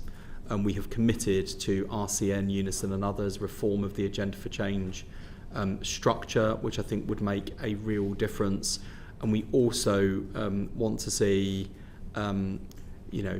opportunities like consultant nurses, nurses as leaders in their own right. So I think the future for the profession is bright, but as with most things in this job, going back to July 2024, not necessarily where I would have wanted to start from. No, of course. And, I mean, that's all in the report. But just final question. Andrew, it's 37. You've got a minute. Okay. Final question. In my area, the social care contracts, both NHS and the local authority, are proposing to pay social care workers £12.79 an hour, irrespective of whether it be holiday, unsocial hours or any other. I mean, we know that the national living wage is £2.21. Andrew, ask your question. How can we possibly fill those contracts when the service itself isn't prepared to pay for it? It is the thing that unites the employers, the trade unions and the local authorities. Unless we pay our care staff better and unless we build a genuine social care profession, we are going to fail to recruit and retain the brilliant people we need. That's why fair pay agreements were introduced on the face of the Employment Rights Bill in the first 100 days. That's making its way through Parliament, and the Deputy Prime Minister and I will shortly be setting out how they're going to work in practice and the funding attached to it. Place to stop there, please, Wes. Can I go straight over? Thank you, Andrew. And can I go straight over to Josh? Thank you. Thank you, Secretary of State. I'm going to talk a bit about the kind of career progression of doctors and kind of training routes, if that's okay. So in 2012, 66% of doctors who completed foundation training, so F2, would go straight on to a specialty training programme. That's shifted, so now it's 22%. Obviously, that's a huge shift in the medical workforce, and some of that is driven by the fact we don't have enough training places. You've said you're going to get 1,000 new training places over 3 years. Is that enough? Yes, if I can go further, I'd like to. I mean, notwithstanding, I don't agree with the BMA about the timing of their proposed strike action or the necessity of their proposed strike action, but not just the concern, the anger and frustration that I hear from resident doctors, I absolutely share. And as I've said to many of them, the best pay rise that they can get is going from being a resident doctor to a consultant. That if we can deal with the bottlenecks issue, that will be better for them, better for patients and the NHS, because we need more of that clinical leadership capability. So we're now also seeing just a massive increase in the number of doctors going on to SAS and LE contracts. Is the answer to that a more formal role for SAS and LE doctors, or is it to get training sorted and to get other routes onto the medical register? No, I think you're right. We've got our workforce plan that we're currently developing in light of the 10-year plan. The previous workforce plan just wasn't in the right place. A number of its assumptions were flawed. If we continued the rate of growth that the long-term workforce plan had assumed, then by the end of the century 100% of our population would need to work in the NHS. I think we can all agree is implausible, to put say something else then. And so therefore we are developing a workforce plan that aligns with the strategic direction set out by the 10-year plan. And I think that also offers us an opportunity to deal with some of these thorny issues that just haven't been dealt with and have led to resentment in the profession. Sally? I'm sorry. I mean, I get that, but I'm just trying to work out kind of what does our doctor population look like? Because I mean, we all know that resident doctors deliver most of the care, as do SAS and LE doctors. So what does it look like? Are we going to have a greater proportion of SAS and LE doctors, or are we going to get the SAS and LE doctors into formal programmes through into being kind of at a higher level of training and being... You're tempting me to preempt the workforce plan, but those are exactly the sorts of questions we need to address. Yeah. It's like the size, the shape, the capacity, the capability of the future workforce. Yeah. There was a brief mention in the 10-year plan about simplifying routes for SAS and LE doctors onto the medical register. I think last year 276 doctors went through what used to be the Caesar-Segper route. Is that the right kind of number, or do you think that we should make it easier for SAS doctors to become? We do need to make it easier and simpler, and again that's something we'll be looking at in the context of the workforce plan. I mean, we also need to look carefully at the diversity of the medical workforce. And I don't just mean doctors, but if we take medicine specifically, it is still the case that too many people who are signing on to medicine course at university are from the sort of backgrounds of sons and daughters of doctors, and we do need to make access to medicine more open to working class students from backgrounds like mine, and not just to preserve of people who can afford it. And similarly, thinking about the broader NHS workforce, one of the great tragedies, particularly in nursing and midwifery, is a lot of people who've reached a stage in their life where they might have a career change. Maybe they've been doing some caring for younger relatives or older relatives. I think I'm now going to go into nursing, or I'm going to go into midwifery. They're not doing it. So we've got to deal with some of these disincentives, because we're losing a lot of people with really valuable life experience from going into a whole range of NHS professions. Do you think part of that, some of the assumptions baked into NHS contracts? So 60% of doctors who've just qualified are women. Which is compared to a medical workforce where they make about 49%, so you can tell like it's kind of skewed younger. Is that just because it's not flexible enough? Yeah, and I was thinking back to the big row that Jeremy Hunt had with the BMA over 7-day working, and that argument looks so kind of dated now, because I think lots of people, not just in the NHS but particularly in the NHS, would like more flexible working. And one of the reasons why we've seen agency costs shoot up is because people have seen kind of agency work as the only way to get a career that fits around their lives. And that's worse for them because they don't necessarily know where they're going to be working from one place or 1 week to the next. And you don't build that sense of camaraderie and teamwork and relationships at work that I think we all value most of the time. It's also not great for the NHS that ends up paying through the nose, or for patients who might not have that kind of continuity, even in a hospital setting where you get to know the clinical team around you. So I think flexible working is a win-win. And again, in contrast to the sort of approach we've seen in the past, I don't think this is something that we need to impose. I think this is something that we need to offer.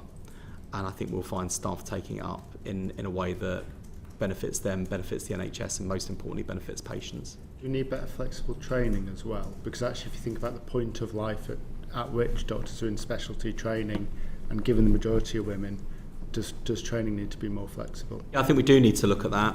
And we also need to make sure that training for all parts of the NHS workforce in all cases is valuable.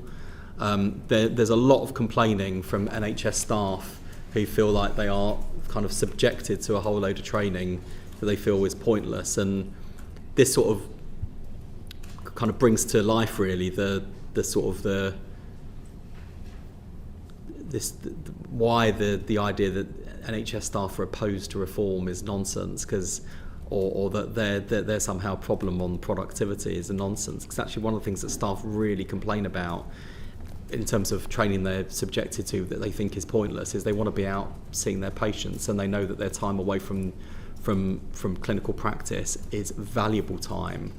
And so, we've got to make sure that we're using their time effectively and asking them to do things they need to do, genuinely need to do, or offering them development opportunities where we can, rather than subjecting people to training that they think is a pointless waste of their time.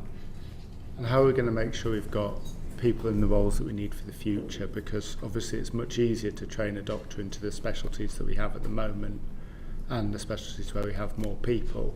But actually, if we're going to have more people, GP training is a particularly difficult one to train the right number. How are we going to incentivise that, and how are we going to get that shift?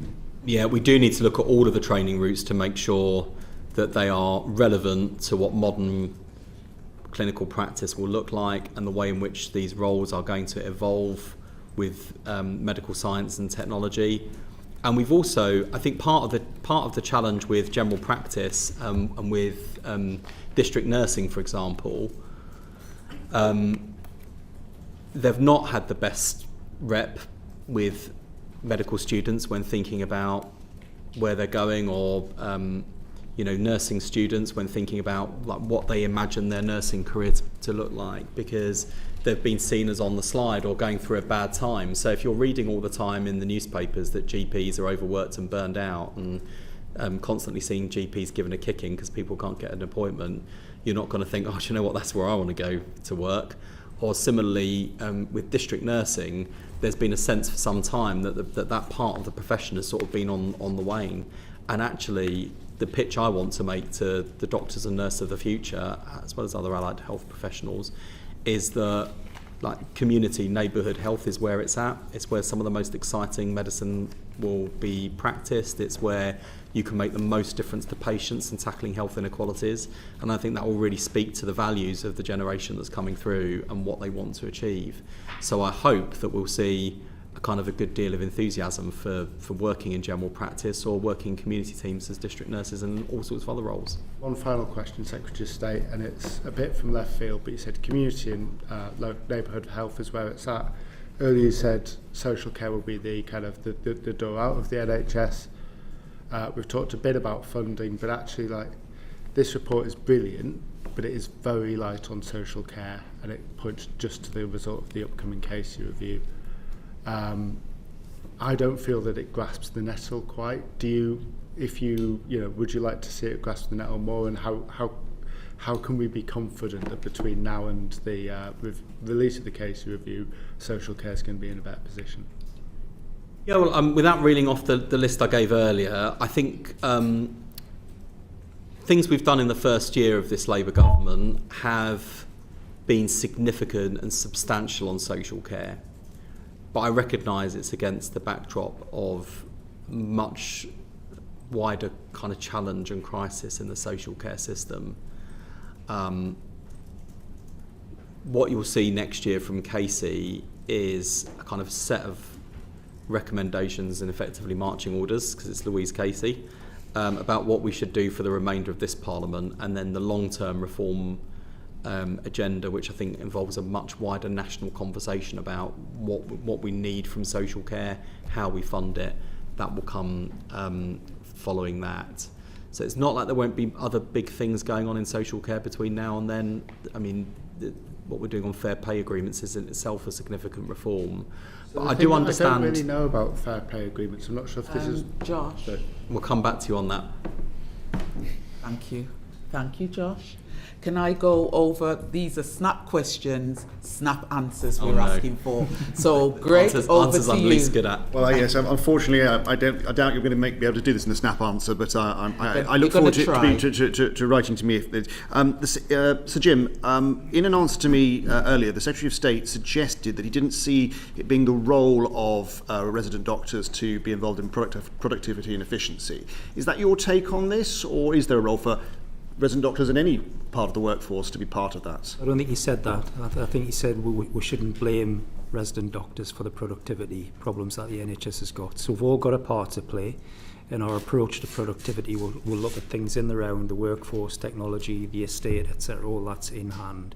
But I don't think he actually said what you just said. If I've mischaracterised him, then I apologise. But specifically then, where do you see the workforce playing its role in efficiency and productivity?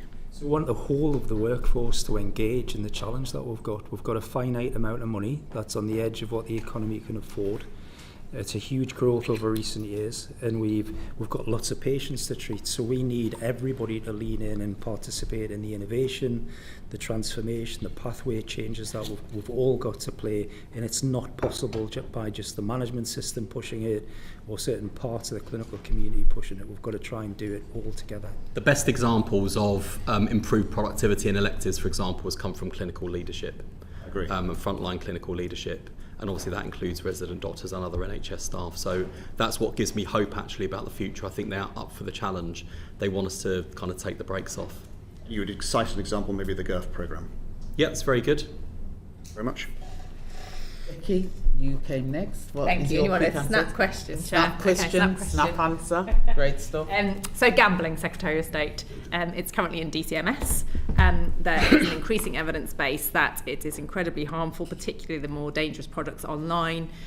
What do you think about seriously putting it into the Department of Health and looking at it as an addictive, harmful agenda as opposed to an entertainment agenda? Yeah. I think gambling's a bit like alcohol in that I don't want to stop people from having a flutter. I don't want to stop people enjoying a pint. But in both alcohol harms and gambling harms, what you see are a minority, but not insignificant number of people who experience severe harm. And Just that's where pressing we've got you wouldn't to put focus. alcohol in DCMS. Why would you transfer gambling on that? The logic of your argument? Well, alcohol policy it sort of straddles us on the Home Office, and I think in terms of gambling harms, I have a kind of line of sight into it as the Health and Social Care Secretary, but it sits with DCMS. For now, thank you, Secretary of State. Thank you. And Danny, over to you. Thank you. The committee's looked at child vaccination rates recently. We had a tragic case, an outbreak in the last few days around Alderhay. The 2012 outbreak in Merseyside cost £4.4 million to treat, 20 times the cost of the vaccinations that would have prevented it. The 95% WHO target has not been met. The rates between areas vary, sometimes 30% in vaccination rates. Was it right to downgrade the 95% target? Should it be restored for the system? And are we doing enough to increase child vaccination rates? I mean, firstly, no child in this country should be dying of measles. And I'm extremely sorry to the poor family that's now grieving the loss of a child in those circumstances. I'm sure everyone will join me in sharing condolences. This is why we have got to redouble our efforts on vaccination, and to make the case, and some of the improvements in the 10-year plan will help in terms of having digital records of children's health that parents can check into, the digital red book. That'll be really good. So it means on moments like, over the weekend where someone's read an awful case in the media, parents can just quickly log on and think, actually, did we get that jab? Are we up to date on our vaccinations? And we can also proactively invite people to vaccination. But we'll be doing a lot more on this throughout the remainder of the year in terms of trying to get vaccination uptake, because it saves lives. We need additional investment and support to get those areas that are 30% below the highest levels of vaccination in the country up to where they should be. And we do have significant resource already attached to public health information campaigns. What I will do is write to the committee, sort of given the profile of this issue at the moment, to share the work that we'll be doing to drive up vaccination rates. Jim, is there anything you wanted to add? No, thank you for that, Danny. Thank you for that. Can I hand over to Ben? Yes, thank you. Fire question. Yeah, the 10-year plan has some dates for when things will happen by. Are you planning to produce a single overview timetable for implementing all the different promises in the plan? And if you are, when will you produce that timetable by? There are lots of dates throughout the plan. What we can be clear about is what we're doing over the next few years, because that's in the spending review period. Obviously, from one year to the next, you have to revise your financial planning. But overall, we've got a clear set of commitments for the next few years, which is the sort of clear line of sight that I have in terms of the money. Beyond that, we're kind of more into ambition territory, for no other reason than I'm really reluctant to make promises or to write checks without knowing that I can cash them. Right. So could you at least pull together everything that's there that has a date at the moment and produce a single timetable? It would just be easier for us to deal with, and probably everybody else out there as well. Would that be possible? Is this possible, Jim? So what we're planning on doing is have the NHS produce medium-term plans in the round in the autumn, start in the autumn and complete by Christmas ideally. So that will set out how the NHS takes this plan and all of our other operational imperatives and plan that over a period of time. It's going to be one of those NHS, I've sat on an ICB for 2 years. Is it going to be a nice, simple 2-pager that we can all read, as well as the 350 pages that an ICB would usually require us to plough through? Hopefully, yeah. Yeah? Just a couple of pages. All right. Thank you. Thank you, Ben. Andrew, over to you. It's a lot of homework. So you made the patient voice a very high priority for you, and not just in terms of patient power and in your introductory remarks, but you're scrapping Health Watch. So what are you going to be putting in its place, or to ensure that there's an independent vehicle to ensure that the patient voice can be heard? Mm-hmm. So I'd say a few things about that. Firstly, I don't doubt for a moment that Health Watch and Health Watches across the country have produced some valuable work over their time. But we're moving into a new phase where patient voice should be embedded throughout the whole system. There are other national organisations in this space, but fundamentally we want to give more power to the patient. But secondly, I'd say as parliamentarians, we've got to stop outsourcing our job to other people. Government is doing it all the time with the proliferation of loads of arm's length bodies that basically say either this is too difficult and too controversial, we don't want to touch it, so we're pushing it out over there, or we don't trust ourselves as politicians, so it's going over there. And the same is true for advocacy for the public. We shouldn't need loads of organisations to speak up on behalf of our residents and citizens. That's our job as parliamentarians and councillors and elected representatives. Thank you, Andrew. Thank you. Over to me. My last question is about black maternal health. I am passionate about this subject, as you know, Secretary of State. The fact that 3.7 more black women are having poorer outcomes than white women is an issue out there. They've talked about this national maternity investigation. Using the 10-year plan, how are you hoping to address some of these issues? If the question is too much for today, I'm happy for you to write the first thing I want to do is just reaffirm to you and to the committee that we will have a target in this area for improving the mortality gap, because I think it is so important. And as you know, I'm trying to reduce the number of targets overall, but I think this is extremely important and morally impossible to sort of justify this gap. As part of the national investigation and the work of the task force, we are going to make sure that the inequalities side of maternity failures is absolutely integral to the work that the investigation and then the work of that the task force does. So we'll definitely be coming back to this topic, I know, but I want to reassure you in the committee that the racial inequalities in maternity care and failures in maternity care is going to be absolutely at the heart of the agenda. If we can't get tackling racial inequalities right on maternity, then I don't think we've got a chance of doing it in the rest of the NHS. Right, can I thank you for that? The 10-year plan will be a topic that we will absolutely be returning to in our future sessions, and we will be hoping that you and your ministers will be able to return to the committee to answer questions, Secretary of State. And also we're really looking forward to having Jim Mackey in September to go through the ICB reforms and finances in more detail. Good luck, Jim. So, I think we've been pussycats. On that note, can I say thank you all for coming, and you've done a great job in a short space of time, and the committee. Order.